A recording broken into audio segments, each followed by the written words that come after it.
Hey, Luke family, and those who are just kind of checking us out. Welcome tonight to a very important conversation. Now, first things first, before we dive into all that, let's talk housekeeping. Listen, if you're watching us on YouTube, make sure that you like, share, subscribe. Want to tell everybody about these conversations that we're having over the next couple of weeks, centered around a very important topic. Also, if you're joining us on Facebook Live, please make sure you're sharing this with others. I promise you, what you're about to hear is going to be something you want others to listen in on. So, what's the conversation about? It's about mental wellness, one of those big ones that all of us know we need to talk about, just don't necessarily know how to engage in the conversation. So, we got a sermon series that we're in right now. It's called Keep Your Head Up. Mental wellness. And we're really looking at the life of Christ as he journeys towards the cross and some of the challenges he dealt with when it comes to mental wellness. So tonight, I wanted to talk to our men. This is men's edition. It's not men's only, but we are talking about some of the men's issues. So brothers, lean in. If you know a brother that knows a brother, tell a brother to tell a brother that they want to hear this conversation. This is an important one. And I couldn't be more happy tonight to have the two guests. First of all, we have the vocal phenom, the musical genius, the man behind the myth, Michael Dixon. He don't know how big he is, and maybe that's a good thing, but it's such an incredible gift to the body of Christ. Listen, Mike is such an incredible gift to the body of Christ. I mean, he's a gift to the Luke Church. He's a gift to the whole world.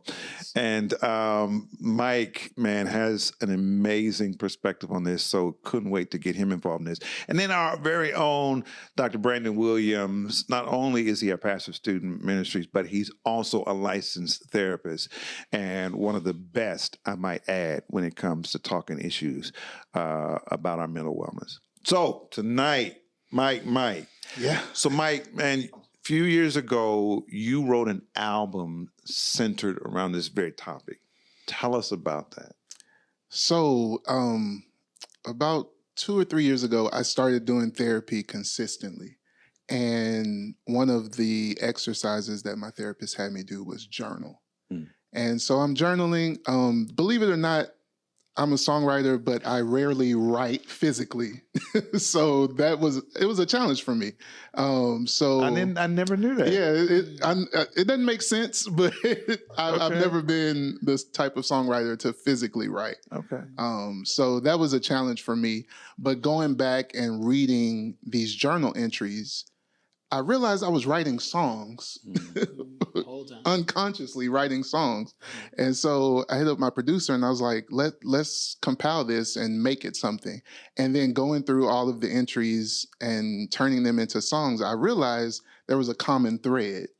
And I was literally journaling my journey through therapy. And then we just so happened to be starting the series, I'm Overwhelmed. Yeah. And your very first sermon, the opening, you were speaking directly to men. And that, it was like instant confirmation because I was like, I don't know if this is a good thing to do for a whole album. I don't know if people want to hear vulnerability for a whole album.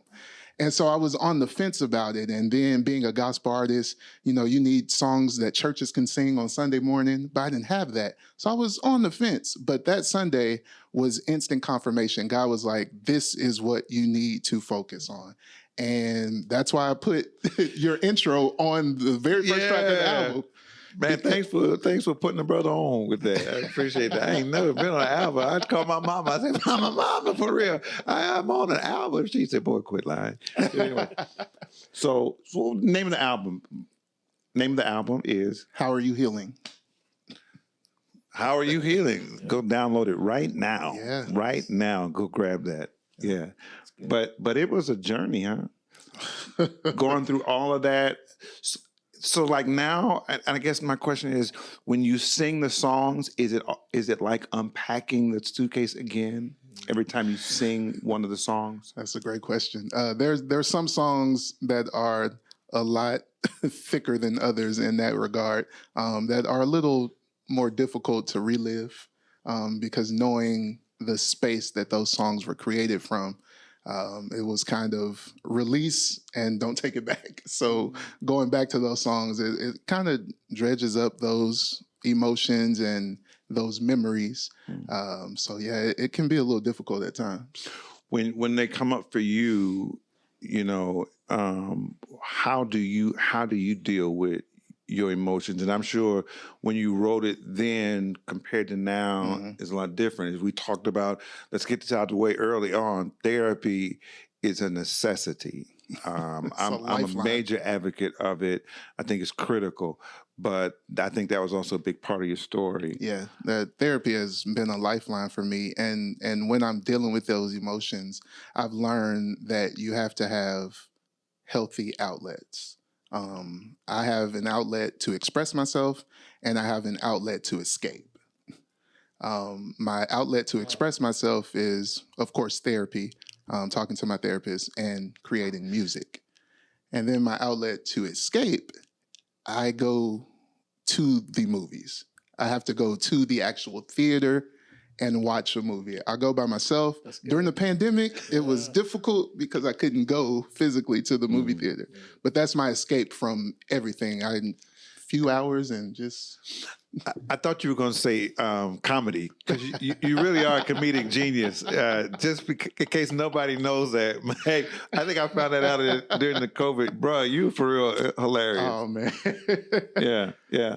But creatives, a big part for you is writing, singing, expressing, that helps you kind of manage that. Yeah, absolutely. It's an outlet that I didn't know that I had or needed until I was at my lowest point.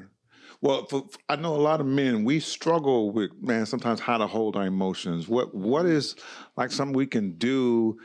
Because not everybody has been taught how to use resources and tools in therapy. Not everybody has come to this place where I understand its purpose. And I hope we change that. I hope that the part of this conversations, part of this sermon series, man, we are destigmatizing therapy and mental wellness. So, especially in the Black community. So what are, some things we can do, man? I just need to know how to hold it. Well, I'm even thinking even deeper, listening to you speak, Mike, and listen to you too, Pastor. I think it makes me think that being a therapist, while I'm not as phenomenal as a musician, or I sing in the shower though, Mike.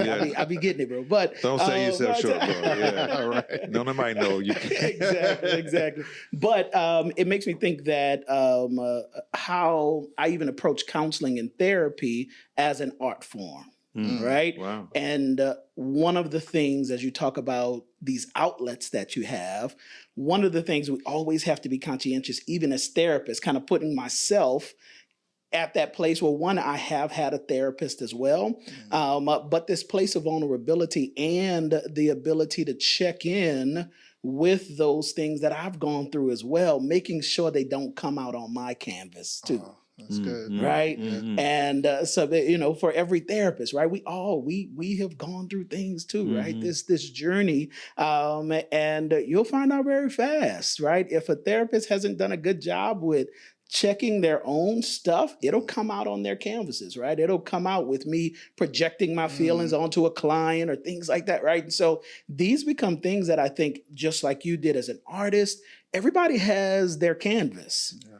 And being conscientious of not or just not taking your stuff and putting it out, but making sure you're checking in with yourself to make sure there's a healthiness there, all of that stuff. So, but let's do this piece, because men think that we're solvers. So we think, man, if you bring an issue or a brother trusts you with something, then we kind of like put on a cape, because I'm gonna solve it. That's what gives me right. I'm gonna fix it. That gives me kind of feeling like I'm worth something. But we don't have to always solve something. Nor do we have to always show up totally and completely whole. I don't have to always say I got it together. I don't. And a lot of times we're afraid to be honest. Man, I'm a little broken. Yeah. One thing that I've learned, and it's become my life motto, and it sounds a little confusing, but it'll make sense. It's okay not to be okay, but it's not okay to stay not okay. Yeah. That's good. It's I got okay it. to acknowledge it That's good. so we can address it, but don't acknowledge it and not address it. Yeah. So it's okay. So let's talk about, let's lean in. This leads me into this conversation because the piece that you chose on the album for me was talking about men and their feelings and this whole thing about man up. Yeah. Oh man.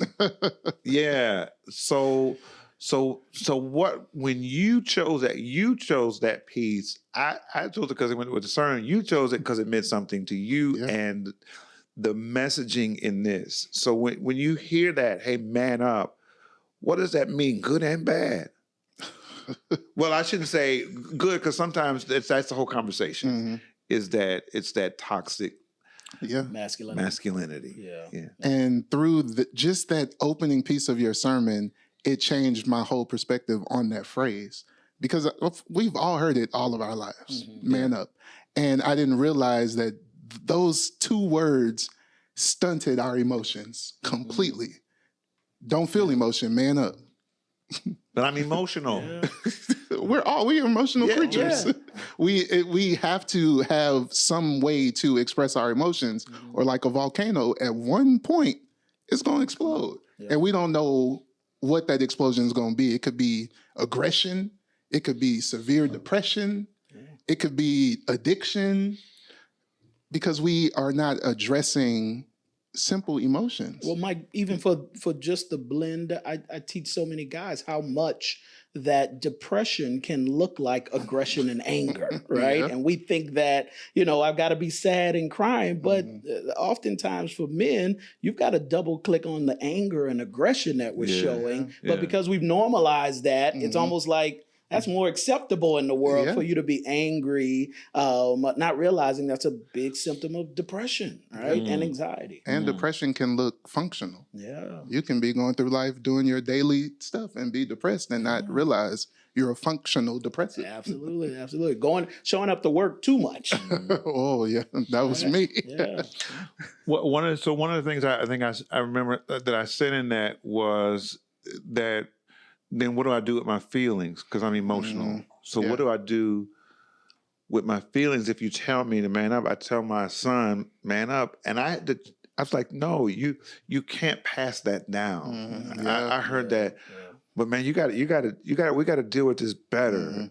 What do we do with our sons? How do we teach our sons to handle their emotions in a society that says don't show emotion? Yeah. I think one big component is you have to have a safe space. You have to have a place where when you release your emotions, they won't be weaponized against you. So this could pertain to ladies in your marriages. Yeah. If your husband just show that emotion, don't bring it back up months later and use it against them. Yeah. Because now you're going to bring them back to the retreating. And that's a real fear. Yeah, for a lot. absolutely. Yeah. Because if I'm taking my armor off, I need to know that I can trust you with what's behind the armor. That's big. Yeah. That's really big. We have to have a safe place. Safe parentally. Sons, if they're, I was raised in a single parent home. So growing up, if, and I get to that certain age, if I'm going to take off my armor, Mom, I'm going to show you this struggle that I'm having in this situation. How do you help me hold it? Yeah. That's real. And sometimes we're afraid it's going to be weaponized. Yeah. And a lot of times it has been. Yeah. But I think you bring up something about as fathers modeling that.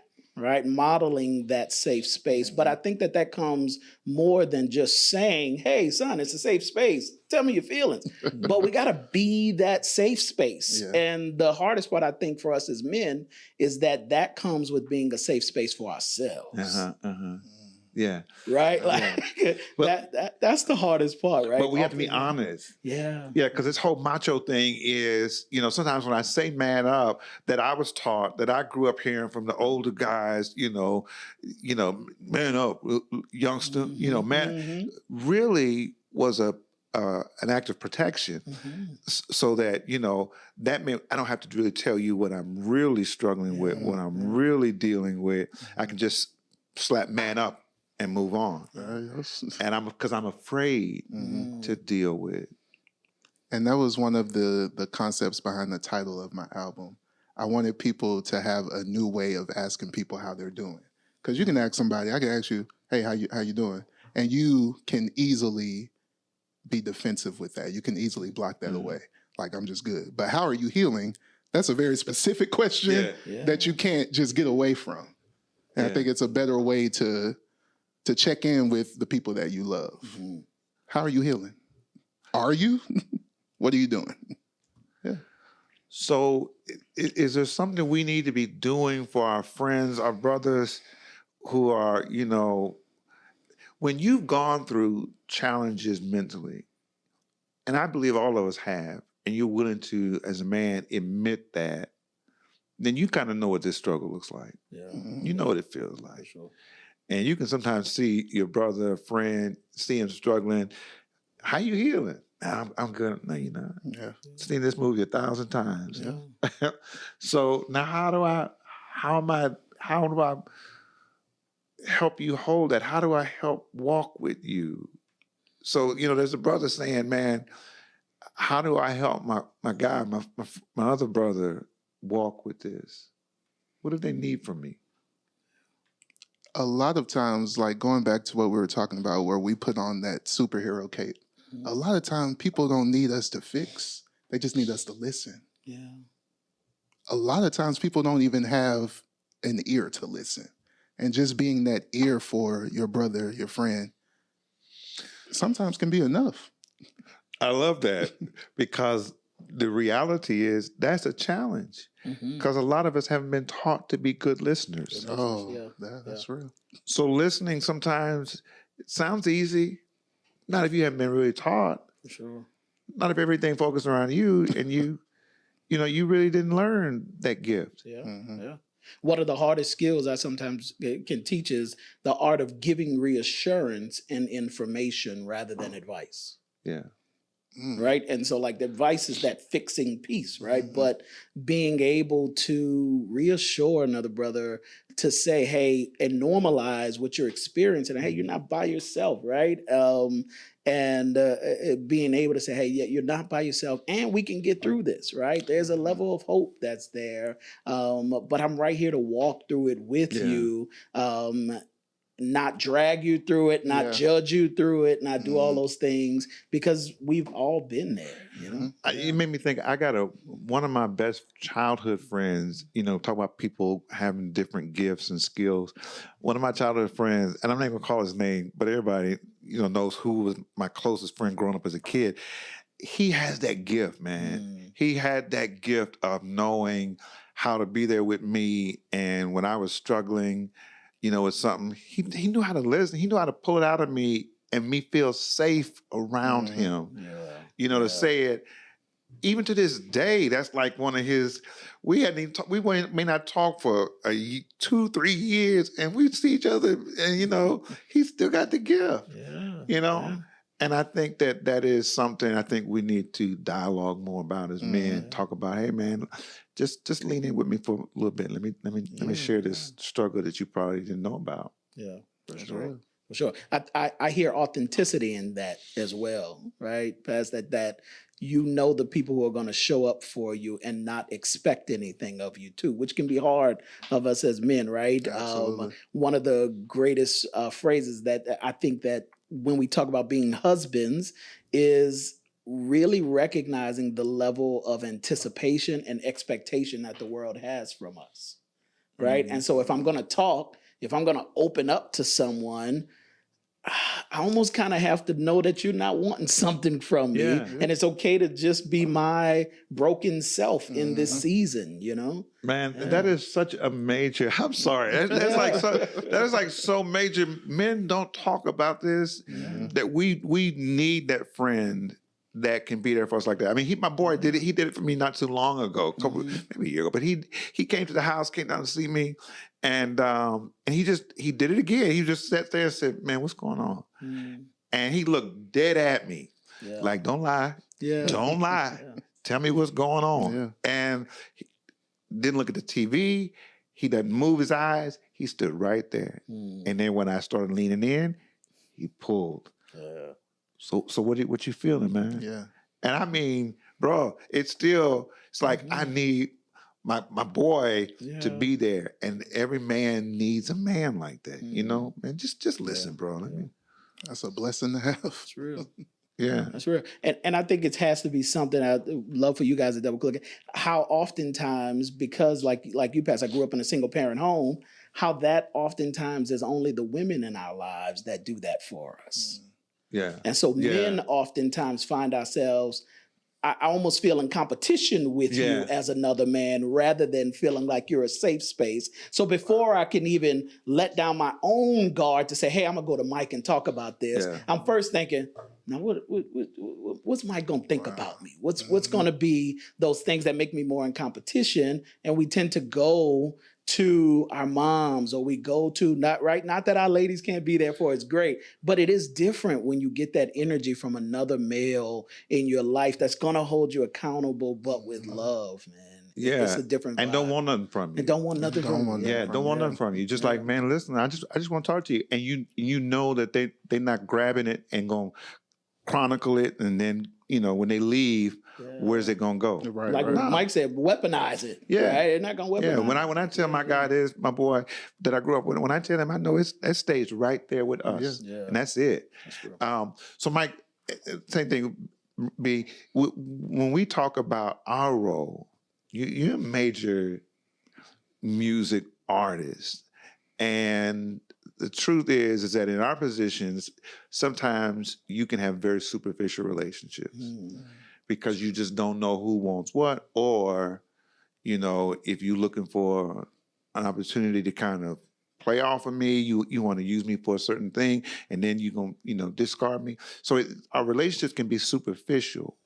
So it's even more challenging sometimes to find that safe space of that person. Do you have to have them? Do you find yourself looking for them?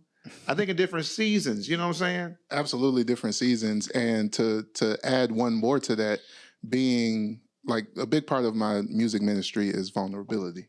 And being vulnerable, people feel like because you're so vulnerable, you're also so accessible.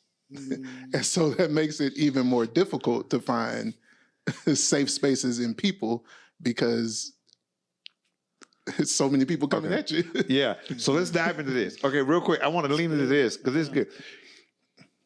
You are already every week vulnerable in front of thousands of people, thousands in person and thousands online. And you do that well. Is it the same way in person? Is it the same way when the lights are off, cameras stop rolling? How is it that I may struggle in that place, but I'm good here when it's, My therapist will tell you I'm not very vulnerable in person. I think not to over spiritualize it, but when I'm on that stage, it's not by my own strength. I'm very decreased in that. If I wasn't, I would bleed on people. So in that respect, it has a lot less to do with me and a lot more to do with God. And in personal space, it's a lot harder to be vulnerable if there is no relationship in place. Yeah. And when I say no relationship, I mean not just a few months of relationship. I have to be comfortable with you. I have to know that I'm safe with you. So that could be a lot harder when meeting people or trying to find safe spaces in people because we got to go through a trial first. Yeah. No, I feel that. This is interesting because it made me think. Years ago when Stand first originated at the Luke Church, when we were transitioning from our old facility, and we were going through this, and the old group was taking me through these challenges. I was afraid of the mic at times. because I'm an emotional person, and that's what makes me good at what I do. Mm-hmm. So I was always afraid during that season of getting up there and bleeding, but then a part knew they needed that. But I don't know that I had the best skills at navigating it, and I always wondered what would I do differently going back now, managing that and the mic. What do I do? As a man, I don't want to bleed, but man, I got to get this out. Yeah.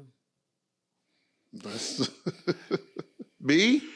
Man, I think it becomes essence to this conversation that maybe God wanted you to do exactly what you were doing. He had you right where he wanted you, right? In order to be able to be the person you are today. Yeah. I think the problem is that we don't make space for ourselves to go through those growing seasons, right? And we expect perfection from the beginning, right? But looking back at it, I'm sure, right, there are a lot of different things that we can kind of lean in just a little bit more in, and how vulnerable we are, being able to get those thoughts out to a safe person, right? We're throwing a whole lot of things out. This whole conversation is making me think about being what they call wounded healers. You're right. Henry Nouwen. Henry Nouwen's wounded healer. Right. Absolutely. Right. And how much of that goes into sometimes the best people, but you got to watch the bleeding, right? Because we can sometimes overexert ourselves and be at a space where we don't realize, hey, I'm pouring out, I'm seeing, 20, 25 people a week pouring out, helping them through their stuff. But I haven't asked myself once, who are you talking to? Right. What are you going? So let's dig, because for men, again, we've been taught to be avoiders. So it comes up, and I see it coming up, and I avoid it. But that's not what we're saying.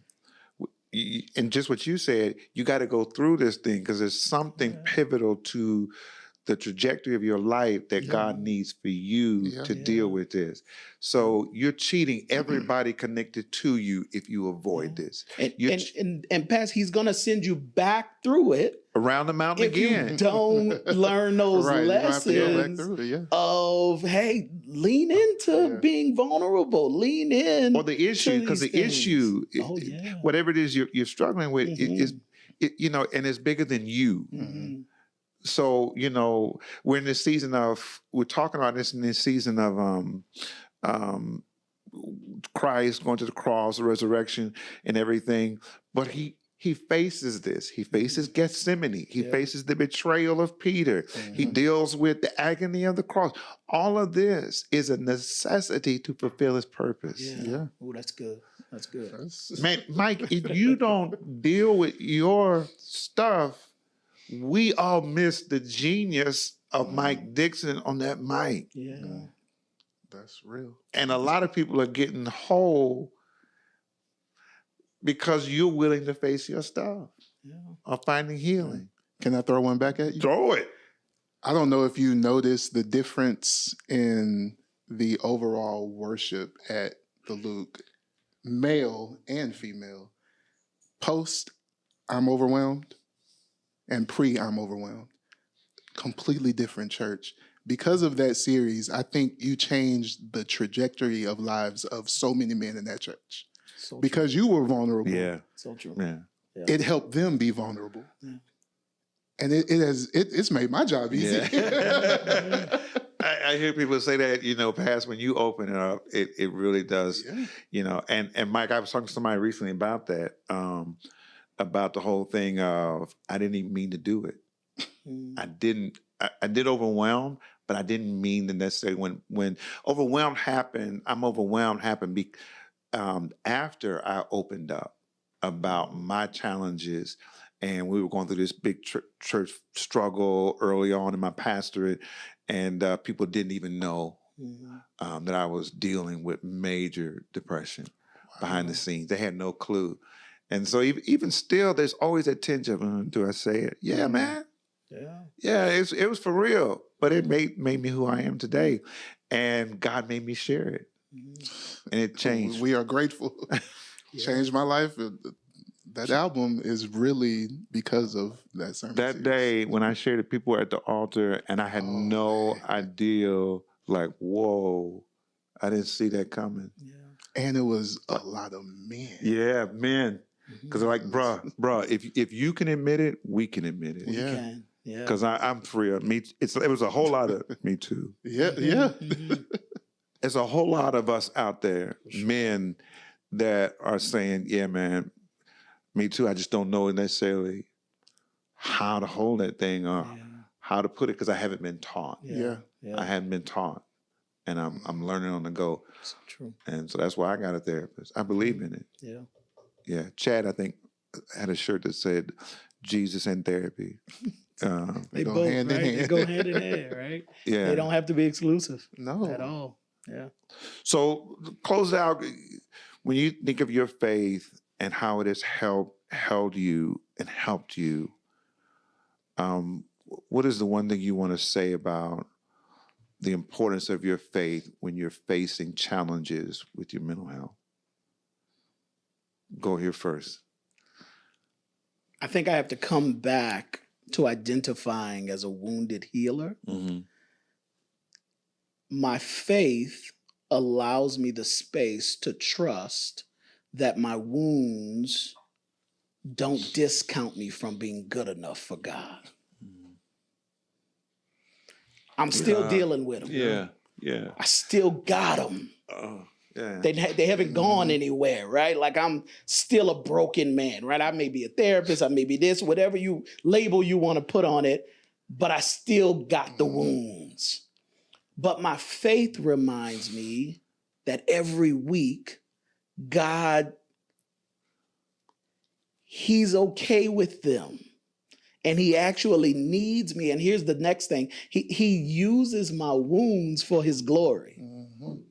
See, faith teaches me that God has not made a mistake with me, right? And being able to look at my own wounds and have this moment with myself that growing up in a single parent home, I have never met my father a day in my life. And sometimes that doubt of worthiness, that doubt of, are you good enough? Despite all the accolades, still becomes a question. Sure. And to know that God tells me every day, you're good enough. Yeah. Mm-hmm. You're worthy. All the things You're is, good is enough. what I sit with. Yeah. Mike? So growing up in church, we're taught that Jesus never said a mumbling word. But on the cross, He had a lot to say. Mm. And if He Yeah. questioned and went through, what makes me think I'm going to be any different? Yeah. But the great thing about it is Jesus overcame. Mm-hmm. I have that same power. Mm-hmm. And I will overcome. You sure? Got to go through it, though. Yeah. Yeah, for me, I think of two things that have been recently that I've been thinking a lot about that, brothers, I want you to pray for. And I think, number one, I want you to pray for the authenticity to be honest about what you're feeling and the strength to not have to feel as though you got to run from it. Number two, praying that God sends you someone,